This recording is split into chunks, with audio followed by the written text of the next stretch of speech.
Hello everyone, how are you all? I hope you're doing well and great. So many of you asking कि मेरी PhD 3 साल में हो जाएगी अगर मैं एमिटी यूनिवर्सिटी से करूँ तो अगर मैं प्राइवेट में जाता हूँ तो मेरी पक्का 3 साल में हो जाएगी क्योंकि गवर्नमेंट यूनिवर्सिटी में तो 6-7 साल लगते हैं।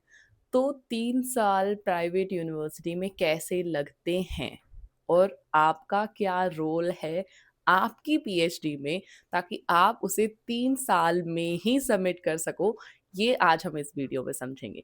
सो without any further delay let's start today's video. So सबसे पहले हम ये समझते हैं कि पीएचडी कंप्लीट करेंगे कैसे या फिर करते कैसे हैं विद इन 3 इयर्स। क्योंकि पीएचडी के एग्जाम्स नहीं होते हैं, लाइक इसके सेमेस्टर नहीं होते हैं कि आप एग्जाम्स दिया आपने नेक्स्ट सेमेस्टर में आ गए फिर उसके एग्जाम्स दिए फिर नेक्स्ट सेमेस्टर में आ गए, इसमें ऐसा नहीं होता है। और ना ही पीएचडी में ऐसा होता है कि आपने अपनी थीसिस कंप्लीट कर लिए जल्दी से जल्दी तो आपकी पीएचडी हो जाएगी, इसमें ऐसा भी नहीं होता है। तो होता क्या है, मतलब क्या करना होता है अपनी पीएचडी को कंप्लीट करने के लिए।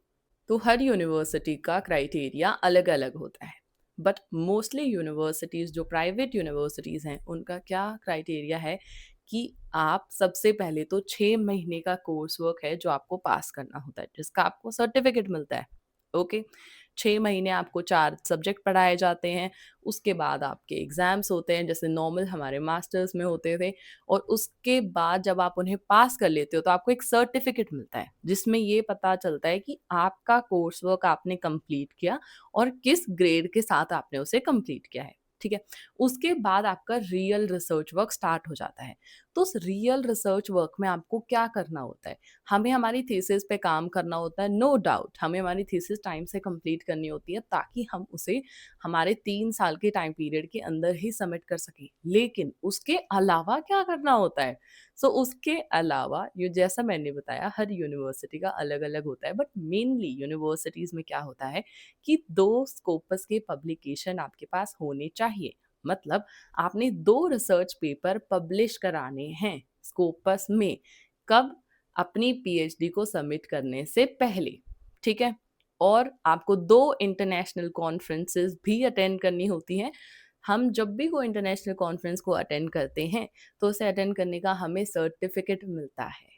ओके, और वो पेपर और ये सर्टिफिकेट दोनों ही आपकी जो थीसिस होती है जब आप उसको प्रिंट कराते हो तो एंड में हमें उनकी कॉपीज लगानी पड़ती है। तो तब जाके हमारी थीसिस कंप्लीट होती है और हम उसे टाइमली सबमिट कर सकते हैं। ठीक है, अगर आप सिर्फ और सिर्फ थीसिस पे फोकस करके चलोगे तो जब आपके पास थोड़ा सा कम टाइम बचेगा तब आपका स्ट्रेस ज्यादा बढ़ जाएगा कि अभी तो पब्लिश हुए ही नहीं हमारे रिसर्च पेपर। समझ रहे हो आप? और 2 रिसर्च पेपर करने हैं आपको पब्लिश, ये कोई इतना बड़ा चीज नहीं है। क्यों? क्योंकि आपको आगे चल के एकेडमिक्स में जाना है या फिर आपको आगे चल के रिसर्च लाइन में ही जाना है, आपको रिसर्चर बनना है। तो आपके लिए ये बहुत ज़्यादा इंटरेस्टिंग चीज़ होनी चाहिए कि यार मुझे दो नहीं, मुझे से काम है अपने 3 साल की पीएचडी में। ओके, जो आपका टॉपिक होता है उसी से रिलेटेड ही आपको पेपर्स निकालने हैं और उसी से रिलेटेड ही आपको अपने थीसिस लिखने होते हैं।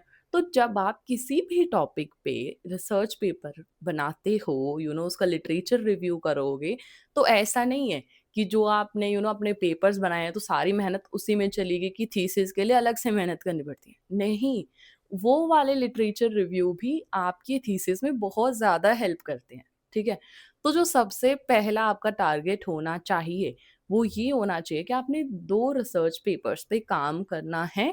और लाइक आप काम करो मिनिमम 5-6 पेपर्स पे कि आपका जो जल्दी एक्सेप्ट हो जाए वो आपका पब्लिश हो जाए, है ना? क्योंकि देखो ऐसा नहीं है कि आपने आज 1 महीने में या 2 महीने में पेपर बना दिया और आपने सामने वाले को भेजा है और वो बहुत जल्दी से आपका पब्लिश हो जाता है।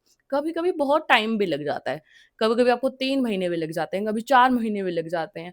और अगर पब्लिकेशन जो है अगर उसके पास बहुत सारे रिसर्च पेपर्स आ रखे होते तो ऐसा भी हो सकता है कि आपने इस साल सबमिट किया तो आपका नेक्स्ट ईयर पब्लिश हो रहा है। समझ रहे हो आप इस बात को? तो सबसे पहली जो चीज आपके दिमाग में होनी चाहिए वो ये है कि रिसर्च पेपर पे आपने काम करना है। और ये सारी चीजें आपको गाइड कौन करेगा? आपका जो गाइड होगा। ठीक है, आपको जब आप कॉलेज आप अपनी यूनिवर्सिटी जाओगे तो उसके सेकंड वीक में ही आपको आपका गाइड अलॉट हो जाता है। कोर्स वर्क की जो क्लासेस होती हैं प्राइवेट यूनिवर्सिटी में सैटरडे संडे को होती हैं। ओके, सो जो बाकी के दिन हैं वो आप वेस्ट तो नहीं कर सकते, और आप पढ़ रहे हो तो बहुत अच्छी बात है कि आप अपना कोर्स वर्क का पढ़ रहे हो ताकि आपका ए ग्रेड आ सके या फिर और भी अच्छा ग्रेड आ सके, जो कि बहुत अच्छी बात है। बट 6 महीने का कोर्स वर्क होता है, तो कोई भी, मुझे नहीं लगता कोई भी बच्चा लाइक पूरे पूरे हफ्ते बैठ के वो ही सिलेबस करेगा बार बार, क्योंकि वो सिलेबस का आपको कंप्लीट करने में ना इतना ज्यादा भी टाइम नहीं लगेगा, क्योंकि हर सब्जेक्ट में 4 ही यूनिट होती है। ओके, तो जब सेकेंड वीक में आपको आपका गाइड मिल गया है, तो उस गाइड से जाके मिलो। उस गाइड को जाके ये बताओ कि मैंने मेरी पीएचडी सर मेरे को 3 साल के अंदर अंदर ही सबमिट करनी है, मैं ज़्यादा टाइम नहीं बढ़ाना चाहता। ठीक है, तो वो आपको डायरेक्ट बताएगा कि आपको क्या करना है, कौन से सेशंस आपने अटेंड करने हैं, कि आपने किन रिसर्च पेपर्स पे वर्क करना है। सारे गाइड सबसे पहले आपको देंगे कि जो आपका इंटरेस्ट है, लाइक आपका फाइनेंस में है, तो फाइनेंस में भी बहुत सारे टॉपिक्स होते हैं। तो जो आपका टॉपिक है, आप उस टॉपिक से रिलेटेड बहुत सारे रिसर्च पेपर्स पढ़ो, जो अच्छी क्वालिटी वाले रिसर्च पेपर्स हैं। जब आप गूगल स्कॉलर पे डालते हो, तो जो फर्स्ट पेज पे आपको, सेकंड पेज पे जो आपको मिलते हैं, वो टॉप रिसर्च पेपर्स होते हैं, क्योंकि उनकी साइटेशंस पे डिपेंड करता है कि वो कितने अच्छे हैं, कितने और लोगों ने भी उसे अपने पेपर में साइट किया है। समझ रहे हो आप इस चीज़ को? तो जब आप उन पेपर्स को पढ़ते हो, तो आपको पता चलता है कि आपका जो इंटरेस्ट है, क्या वो सच में आपका इंटरेस्ट है? आप उस पे रिसर्च करना चाहते हो, लाइक आप करोगे तो आपके लिए बहुत अच्छा होगा।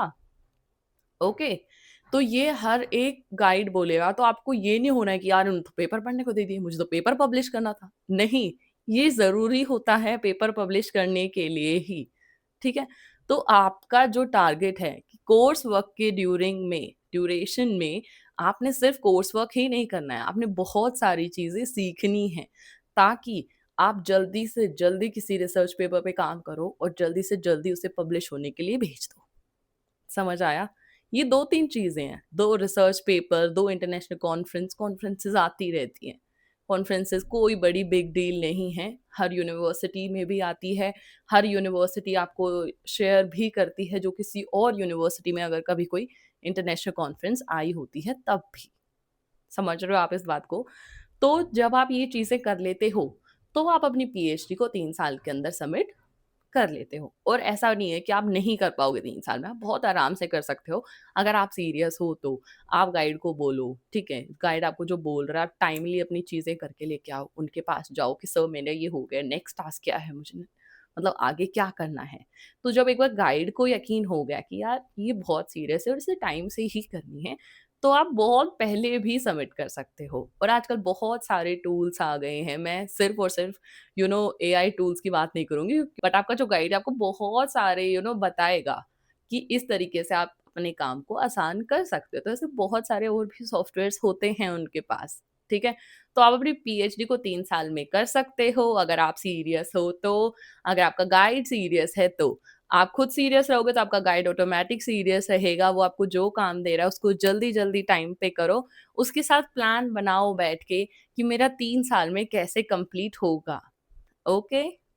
So I hope this is helpful for you. And if you have still any doubt, any query, so please let me know. I'm here to help you. Thank you very much. And please subscribe my channel too. Thank you.